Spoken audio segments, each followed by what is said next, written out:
With the confirmation of the AlphaTauri lineup, and with Russell moving to Mercedes to replace Bottas to replace the retiring Raikkonen, which then led to the confirmation of the Williams lineup, the F1 transfer market had gone from 7 available seats for 2022 to just a single one in a matter of days. Now Alfa Romeo, or Sauber as the team is known without the sponsorship, have their own Sauber Academy, and leading the lines is the very talented Théo Pourchaire. Now the rookie is currently a decent 5th in the F2 standings, and the rumours that Alfa Romeo want to bring in the Frenchman into the team for 2023. So as things stand, they need a stopgap for next season. And the favourite for that seat at the moment? Well, it's currently Guan Yu Zhou, and if Zhou does get the seat, he would become the first ever Chinese driver to race in this sport. But the questions are, how much are the odds in Zhou's favour? Why would Alfa Romeo opt for him, and how good actually is the Chinese man?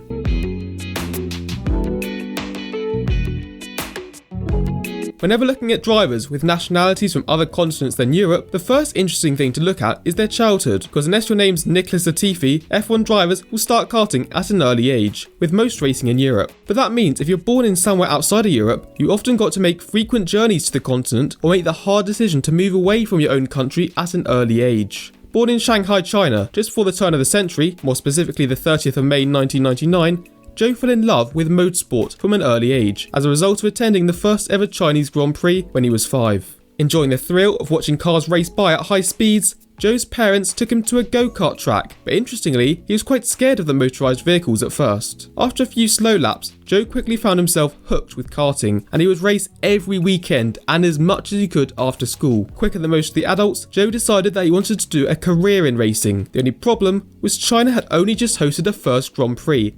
Besides that event and a few go-karts, the racing scene was almost non-existent in the country. Even harder still was the lack of expertise in the field of motorsport, and Guan Yu Zhou's parents often struggled to find any information on how to help their son get a career in racing, frequently making poor decisions that would not help progression up the career ladder. So what did Zhou do? Well, just quickly, I'd like to interrupt the video just to say that if you are liking it so far and you think you'll enjoy the other F1 content on the channel, please check you're subscribed, because it's a great motivational boost for myself to keep making these videos, and so I'd really appreciate it, especially as only 5 in every 1,000 people that watch these videos subscribe. And yes, it's 5 in every 1,000 now, not 4.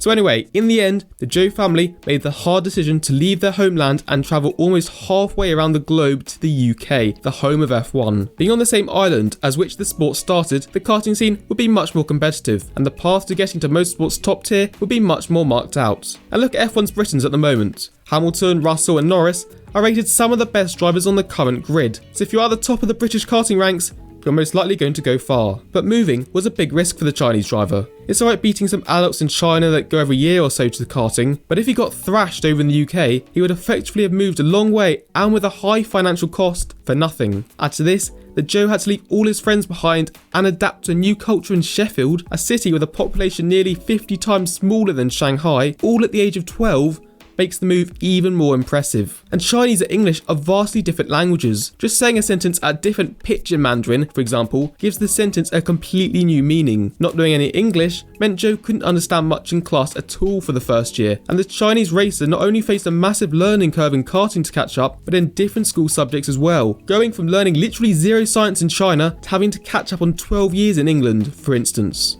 And of course, had his career not taken off, he would have been left with a poor overall education compared to some of the population, disadvantaging his job prospects. To think he is now rumoured for an F1 seat is highly impressive, and it just goes to show what some children and families will do just for a minute chance of getting to motorsport's top tier.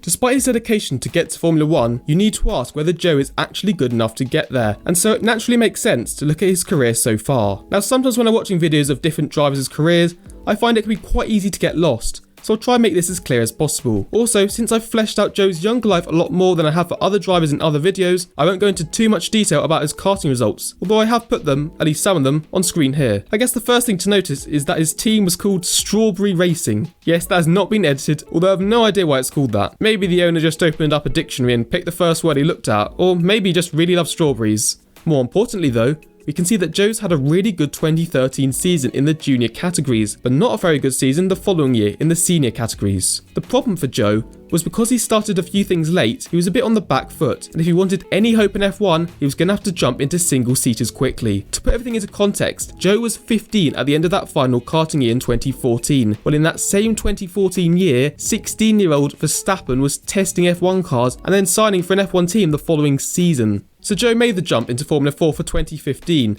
and he incredibly finished second, with Italian Formula 4 the most reputable version of Formula 4 as well. And in just the 9 races of German F4 he entered that season, he bagged 2 podiums also. Some will say that his team Prema overpowered, so he should have finished up there in the standings, while others will say that Prema just have high standards, so only pick good drivers, so that's why they're always near the top. But one of Zhou's 3 teammates, Rauchi, clearly wasn't finding this extra power, finishing down in 13th. So an impressive 2015 season saw the Chinese driver bag a seat in European Formula 3 for 2016. But for whatever reason, Zhou struggled in this series. After finding the podium twice in the first 5 races, he scored points in almost as many races as he didn't, finishing in the lowly 13th, while Stroll dominated the final stretch of the season to win the title. Taking the champion seat, Zhou did marginally better in 2017, scoring 3 more third places, but this only bumped him up to 8th, while rookie Norris stormed the title ahead of Ericsson and teammates Gunther and Eilert. When Zhou finally won the first race of that series in 2018, you'd imagine this would finally be the year for this Shanghai-born driver, but he only visited the podium 5 more times, and despite improving his point score by over 50, it was another 8th place with the supposedly world-beating Prema, and any F1 dreams were starting to go down the drain,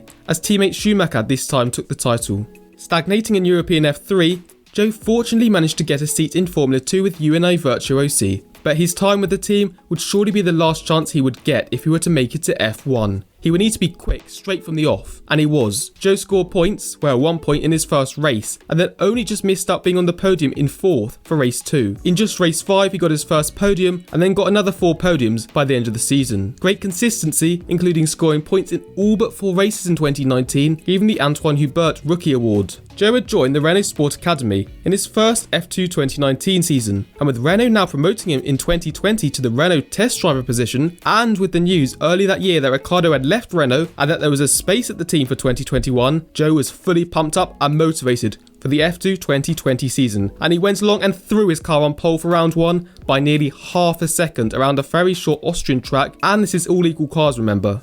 After battling hard with Schumacher and teammate Eilert during the pit stop stage, Zhou took the lead and looked like he would get the win. All the while, F1 fans and the media were praising and hyping him up. But on lap 26 of 40, Zhou's car ran into problems.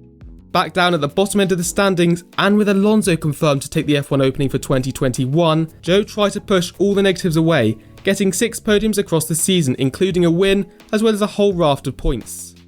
But luck was not on the Chinese driver's side for that season. A puncture at Silverstone, problems in Spain, car problems in Italy, contact in Mugello, Zhou could have easily won the championship had things gone his way. But instead, he ended the season in 6th, about a dozen points behind confirmed F1 driver Mazepin. And so that brings us to the present year, 2021, where he's currently battling teammate Oscar Piastri for the title.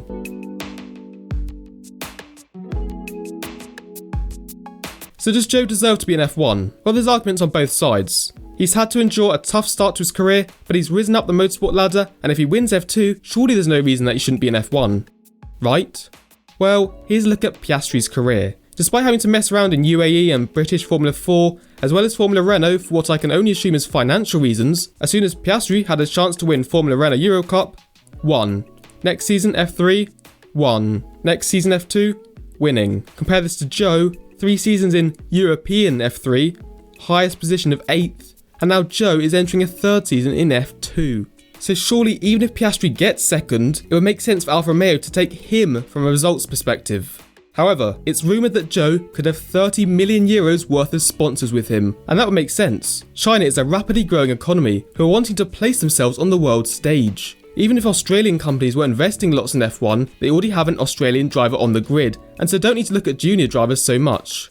In addition, it would be great for F1 if they could get a Chinese driver on the grid, as it would open up a market of 1 billion people for the company, so there are definitely incentives for Liberty Media as well. And let's remember that this season could be just a 1-year filler before Pourchaire, as stated at the beginning of the video, so it's not like Alfa Romeo need to invest in a future driver, but who knows if the team will just come out of nowhere and want an Italian driver called Giovinazzi retained for next season. One thing for certain is that it's going to be an interesting end to the F2 Championship, and it'll be fascinating to see who Alfa pick and how that driver will do for next season. But if you were the team boss of Alfa Romeo, Frédéric Vasseur, who would you pick for 2022? Please post your thoughts down in the comment section below, and if you've got this far, I assume you've enjoyed the video, and I'd enjoy it if you press the subscribe button to help me out. There are a couple videos on screen right now, but thanks for watching, have a nice rest of your day everyone, and goodbye.